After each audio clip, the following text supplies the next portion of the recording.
Tinapatan sila. Dinestrelyo protektado ang anak ni Jeneline laban sa mga bashers. Kahit hindi ko dugo, mahal ko siya.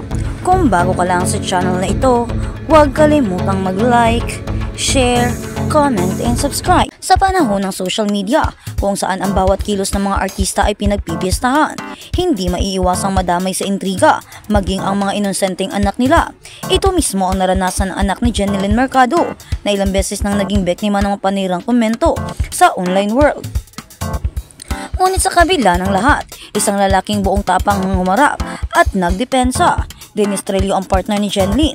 Sa isang emosyonal at matapang na pahayag, ipinaglalaban niya ang anak ni Jen na hindi niya kadugo pero itinuturing na sarili niyang anak sa puso. Ang hindi pangkaraniwang pamilya si Jeneline Mercado ay isa sa mga pinakamatagumpay at respetadong aktres sa bansa. Ngunit, bago pa man sumikat ng husto, isa na siyang single mom sa kanyang anak na si Alex Jazz mula sa dating relasyon niya kay Patrick Garcia. Sa pagdating ni Dinestrelyo sa kanyang buhay, hindi lang si Jeneline ang minahal ng aktor, kundi pati na rin si Jazz na sa kabila ng hindi nila pagiging magkadugo, ay tinuturing niya ng anak. Mula sa kanilang pagbabalikan hanggang sa kanilang kasal noong 2021, laging kapansin-pansin kung gaano ka-close si Dennis kay Jazz. Mula sa mga bonding moments sa social media, family trips at maging sa simpleng araw-araw na buhay, palaging kasama si Jazz sa larawan ng kanilang pamilya.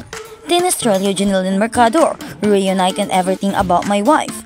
Ang matapang na pahayag ni Dennis, kamakailan lang naging sentro na naman ng usap-usapan ang anak ni Jeneline dahil sa ilang bastos at insensitive na komento online. May ilang mga netizens ang nagkomento ng bakit laging kasama sa post si Jazz, anak naman niya ng ibang lalaki. Nagpapaka-stepdad si Dennis pero hindi naman niya tunay na anak. Hindi na nakatiis si Dennis sa isang candid interview para sa isang digital magazine feature. Diretsahan niyang sinabi, "Wala akong pakialam kung hindi ko siya kadugo. Sa mata ko anak ko siya, sa puso ko anak ko siya. Mula nang dumating siya sa buhay ko, hindi na ako nagdalawang isip na mahalin siya bilang tunay kong anak.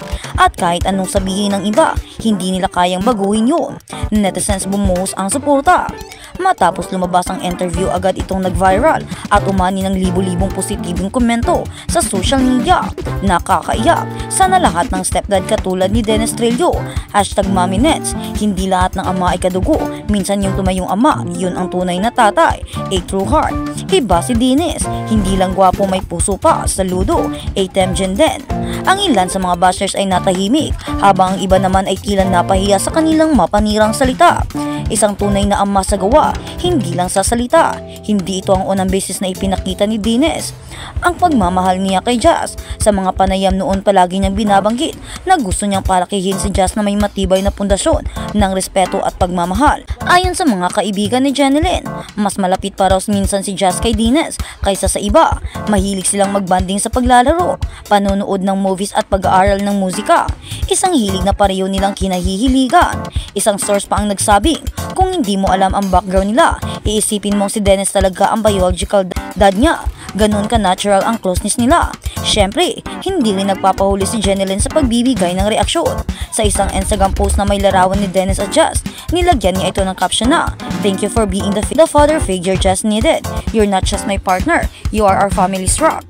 Nag-trending ang post at tumabot sa daan-daang libong reaksyon at likes, shares naman.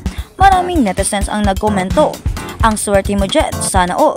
Yan ang lalaki, hindi lang ama sa pangalan kundi sa gawa." Ngayong may sarili na ring anak sina Jeneline at Dennis, ang kanilang baby girl na si Daylan, hindi raw nagbago ang touring ni Dennis kay Jazz. Ayon sa isang malapit sa kanila, akala mo may favoritism pero wala. Pantay-pantay silang mahal ni Dennis. Para sa kanya, si Jazz at si Daylan ay kapwa anak niya. Period. Ang kwento ni Dinestrelyo ay isang paalala sa ating lahat. Hindi dugo ang sukatan ng pagiging magulang. Ang tunay na pagmamahal ay hindi nakikita sa apelyido, kundi sa pagkalinga. At sa isang panahon ng cyberbullying at panghuhusga, may mga taong pinipiling maging liwanag sa dilim. Sa gitna ng mga mapanghusgang mata ng publiko, tumayo si Dinestrelyo hindi lang bilang artista, kundi bilang isang tunay na lalaki na kayang ipaglaban ang kanyang pamilya. Kahit hindi siya ang ama, siya sa ama at puso. At minsan yun ang mas malaga sa lahat. Kaya naman sa mga lalaki dyan, sana naman ay maging ama kayo sa inyong mga anak. Tularan nyo si Dennis. Hindi man niya kadugo pero tinuring niyang tunay na anak. Minahal niya ng para sa kanya at inaruga. Kaya naman sana, sa mga abang pabaya dyan, maging matapang naman kayo para panagutan at tindigan ang inyong mga responsibilidad sa inyong mga anak. At sa kabilang banda, Dennis Trillo, Jeneline Mercado, team up for action pack, Sanggang Dikit FR. Ang kanilang pangako sa pagiging tunay ay kitang-kita. Ang mag-asawa ay sumasailalim sa misinsinang pisikal na pagsasanay, kabilang ang mga target shooting session noong unang bahagi ng February, upang maganda para sa kanilang mga tungkulin bilang mga miyembro ng puwersa ng pulisya. Angkas ng Sanggang Dikit FR, angkas ng Sanggang Dikit. Para sa power couple na sina Dennis Trillo at Jeneline Mercado, ang kanilang pinakabagong serye na Sanggang Dikit FR ay nagmamarka ng ilang kapanapanabi na una ang kanilang unang teleserye na magkasama bilang mag-asawa, ang kanilang unang pagkakataon na magkapareha sa isang action drama, at ang kanilang unang proyekto bilang ganap na magkapareha, kapwa sa buhay at sa screen. Ito ay isang napaka-espesyal na serye para sa amin.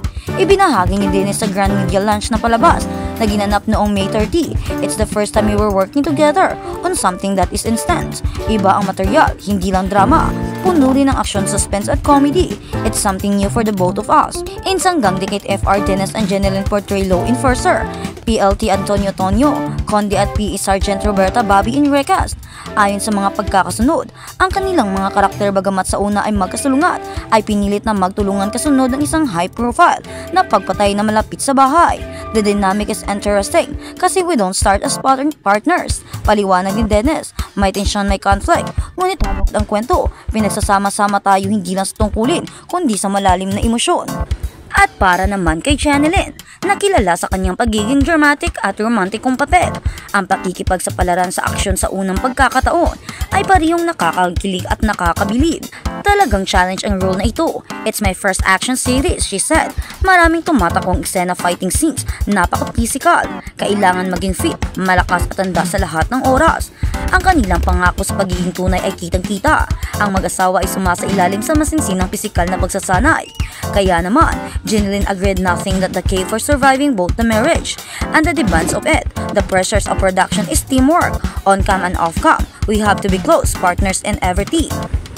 Ang Sanggang Dikit FR also boasts an impressive supporting cast, including Rowie Vinson, Jeffrey Santos, Nova Vella, Altan Tai, Allen Dizon, Joros Gamboa and Juanico Trevencio, among others, adding a fresh twist. The series features several digital content creators and social media stars like Abby Marquez, Abdul and Marcy, Shernan Ayana, Mesola and Alona Navarro, bridging traditional storytelling with today's online strength.